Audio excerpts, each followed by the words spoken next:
Hello friends, welcome to my channel The Voice of Knowledge. If you like this video, give it thumbs and share with your social circle. अस्सलाम वालेकुम viewers, हम बात कर रहे हैं Valentine's day का इस्लाम में तस्वुर मोहब्बत, नाजायज दोस्तियां इस्लाम की नज़र में और इस्लाम के इस हवाले से क्या कहता है। बतौर मुसलमान होने के नाते हमें इसका इल्म होना चाहिए। इससे पहले अगर आपने मेरे चैनल को सब्सक्राइब नहीं किया तो मेरे चैनल को सब्सक्राइब कर दें और बेल नोटिफिकेशन ऑन कर दें ताकि आपको चैनल अपडेट मिलती रहे। दीन इस्लाम वो अजीम दीन है जिसमें रिश्ता, नाता, मोहब्बत, दोस्ती और बाहिमी ताल्लुकात की बुनियाद इंतहाई पाकीज़गी और शफाफियत पर कायम है। यही वजह है कि इस दीन ने अपने मानने वालों को सबसे बढ़कर इन रिश्तों से मोहब्बत करने का और इनका एहतराम और ख्याल करने का हुक्म दिया है, जिनसे मिलकर एक बेहतरीन घर, खानदान और मुआशरा कायम होता है। इस दीन में मर्द और औरत के बाहिमी ताल्लुक, मोहब्बत, दोस्ती और उल्फत की बुनियाद भी इंतहाई पाकीज़गी पर कायम है। जैसे शौहर और बीवी का रिश्ता,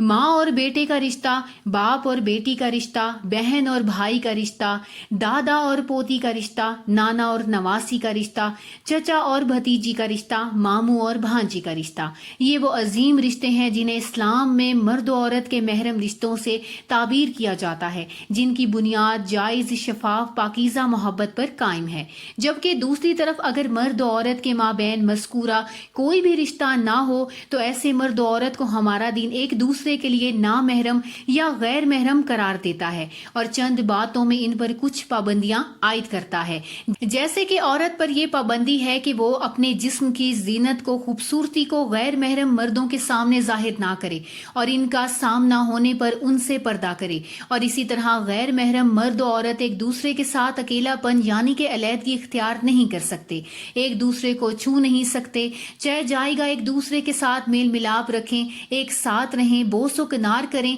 और जिस्मानी ताल्लुकात कायम करें। और ये सब पाबंदियां दीन इस्लाम नाजिल करने वाले अल्लाह ताला की जानिब से लगाई गई हैं, जो औरत और मर्द का खालिक और मालिक है। चूंकि वो खालिक है लिहाजा वही सबसे बढ़कर जानता है इसकी तख्लीक करदा मखलूक के लिए क्या सही है और क्या गलत। सो ये पाबंदियां उस अल्लाह की जानिब से इन दोनों की इज्जत और असमत की हिफाजत के लिए लगाई गई हैं, क्योंकि अल्लाह ने जहां एक तरफ इन दोनों की तख्लीक इस अंदाज से की है कि दोनों के लिए एक दूसरे में जाज़बियत रखी है, तो दूसरी तरफ दोनों में एक नफ्स से इमारत भी रखा है, यानी कि हर नफ्स के अंदर एक ऐसा हिस्सा मौजूद है जो नफ्स को बुराई और जुर्म पर आमादा करता है, जिसकी बिना पर बुराई जन्म लेती है। इसी नफ्स अमारा की वजह से दुनिया में हर बुराई और जुर्म का वजूद है। और ये बात ऐन इंसानी अकल के मुताबिक है कि बुराई और जुर्म को इस वक्त तक मुकम्मल अंदाज से नहीं रोका जा सकता जब तक कि इसकी वजह को नहीं रोका जाता। इसीलिए हमारे दीन ने बुराई और जुर्म से नहीं बल्कि उनके असबाब और वजूहात इख्तियार करने से मना फरमाया। और मर्द और औरत के माबैन जो बुराई जन्म लेती है, इसीलिए हमारे दीन ने बुराई और जुर्म से नहीं बल्कि उसके असबाब व वजूहात इख्तियार करने से मना फरमाया। और मर्द और औरत के माबैन जो बुराई जन्म लेती है उसकी सबसे बड़ी और बुनियादी वजह औरत का गैर महरम मर्द के सामने अपनी जीनत और खूबसूरती को जाहिर करना, बेपर्दगी इख्तियार करना, गैर महरम के साथ अलैदगी इख्तियार करना और दोनों का एक दूसरे को खुद की तरफ माइल करने के लिए मुख्तलिफ असबाब इख्तियार करना वगैरह वगैरह। लिहाजा जिस मुआशरे में चोर, लुटेरे, डाकू मौजूद हों, वहाँ ऐसे किसी भी चीज़ के चोरी होने, छिन जाने वगैरह का खदशा हो तो इस मुआशरे में हर कीमती चीज़ को ना सिर्फ हिफाजत में रखा जाता है बल्कि इसे चोरी और डाके से बचाने के लिए छुपा कर भी रखा जाता है। और इसके अलावा भी कई मुख्तलिफ इक़दामात किए जाते हैं और पाबंदियाँ लगाई जाती हैं और इसके सारे प्रोसेस को दुनिया का कोई शख्स भी ना चैलेंज कर सकता है और ना गलत कर सकता है। बिल्कुल इसी तरह दीन इस्लाम की नज़र में औरत और मर्द दोनों इस दुनिया में नहायत कीमती तरीन हैं और मर्द की निस्बत औरत अपनी तख्लीक, साख्त, वज़ाकता के लिहाज से ज़्यादा खूबसूरत और नाजुक बनाई गई है और इसके साथ साथ वो मर्द की निस्बत ताकत में भी कमज़ोर है कि मौका पर अपनी हिफाजत कर सके। लिहाजा शरीयत इस्लामिया में औरत पर पर्दा और हिजाब जैसी ज्यादा पाबंदियां लगाई गई हैं, जिसका मकसद महज ये है कि इसकी खूबसूरती, इज्जत और जान को हर इंसान में मौजूद बुराई और जुर्म पर उभारने वाले नफ्स से अमारा की चोरी और डाके से बचाया जा सके, जिसका खदशा हर मुआशरे और हर दौर में मौजूद रहता है। और इन सब पाबंदियों को हरगिज ये मतलब नहीं कि गैर महरम मर्द और औरत बवजह जरूरत आपस में एक दूसरे के सामने नहीं आ सकते या बातचीत भी नहीं कर सकते سکتے یا دیگر جو ضروری معاملات ہیں انہیں نہیں نبھا سکتے، بلکہ بوجہ ضرورت و مجبوری غیر محرم مرد اور خواتین شریعت کی مقررہ کردہ حدود اور ضوابط کی پابندی کرتے ہوئے ایک دوسرے سے ہم کلام بھی ہو سکتے ہیں، تعلیم و تعلم کا سلسلہ بھی قائم کر سکتے ہیں، بشرطیکہ مخلوط اور بے پردہ نہ ہوں۔ اسی طرح خیر کے امور میں ایک دوسرے کے ساتھ تعاون بھی کر سکتے ہیں۔ یہی ہمارے دین کی میانہ روی ہے۔ اس میں نہ تو مکمل بلا حدود و قیود کے آزادی ہے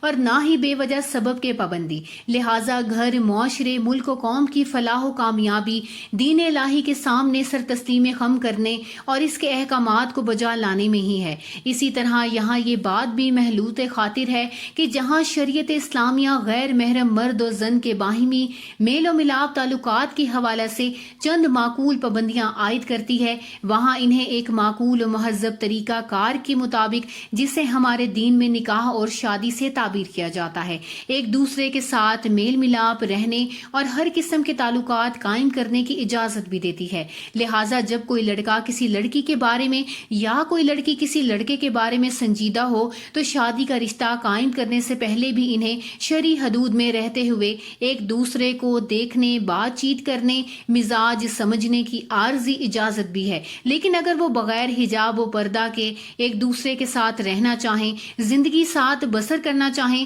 تو اپنی اس سنجیدگی کو نکاح کے ذریعے عملی جامہ پہنائیں اور پھر ساتھ رہیں، اور اسی طرح پھر اللہ تعالیٰ اور رحمت العالمین کی مدد بھی ان کے ساتھ شامل ہوگی۔ یہ رشتہ بھی پاکیزہ اور شفاف ہوگا اور معاشرہ بھی اسے قدر و قبولیت کی نگاہ سے دیکھے گا۔ زیر نظر تحریر ایسی تناظر میں لکھی گئی ہے جسے خاص طور پر دور حاضر میں نوجوانوں کے معاملات کو سامنے رکھتے مرتب کیا گیا ہے۔ دعا ہے کہ رب تعالیٰ ان سب کو نیک سمجھ عطا فرمائے، آمین ثم آمین۔ اسلام میں غیر محرم مردوں اور عورتوں کا باہمی مروجہ محبتیں کرنا یا دوستیاں لگانا ایک بیہودہ عمل ہے۔ یہی وجہ ہے کہ اللہ رب العالمین نے اپنے کلام مجید میں ایسے لوگوں کی حیثیت بیان فرمائی ہے جس کا ترجمہ ہے، بس تم ان لونڈیوں کے مالکوں کی اجازت سے ان سے نکاح کر لو اور انہیں دستور کے مطابق ان کے مہر دو، جبکہ وہ نکاح میں لائی گئی ہوں بدکاری کرنے والی نہ ہوں اور نہ چوری چھپے آشنا بنانے والی ہوں۔ اسی طرح اللہ تعالیٰ نے مسلمان مردوں کے لیے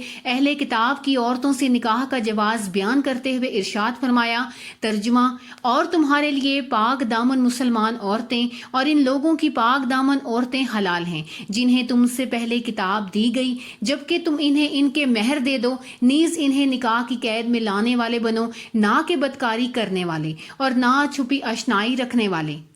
ان دونوں آیات میں یہ بات واضح ہے کہ اس کائنات اور اس میں موجود ہر مخلوق کے خالق و مالک اللہ کے حکم کے مطابق غیر محرم لڑکا اور لڑکی کی باہمی غیر شرعی طور پر بغیر نکاح کے کی جانے والی دوستیوں کو پاک دامنی کے منافی قرار دیا ہے۔ ان آیات پر غور کرنے سے ایک بہت ہی باریک نقطہ سمجھ میں آ رہا ہے، اور وہ یہ ہے کہ پہلی آیات میں شرعی طریقہ کے خلاف چوری چھپے دوستی کو لونڈیوں کی طرف منسوب کیا گیا ہے، اور دوسری آیت میں مسلمان مردوں کی طرف سے اہل کتاب کی عورتوں کی طرف۔ حالانکہ دونوں آیات مبارکہ میں مومنہ عورتوں کا بھی ذکر موجود ہے،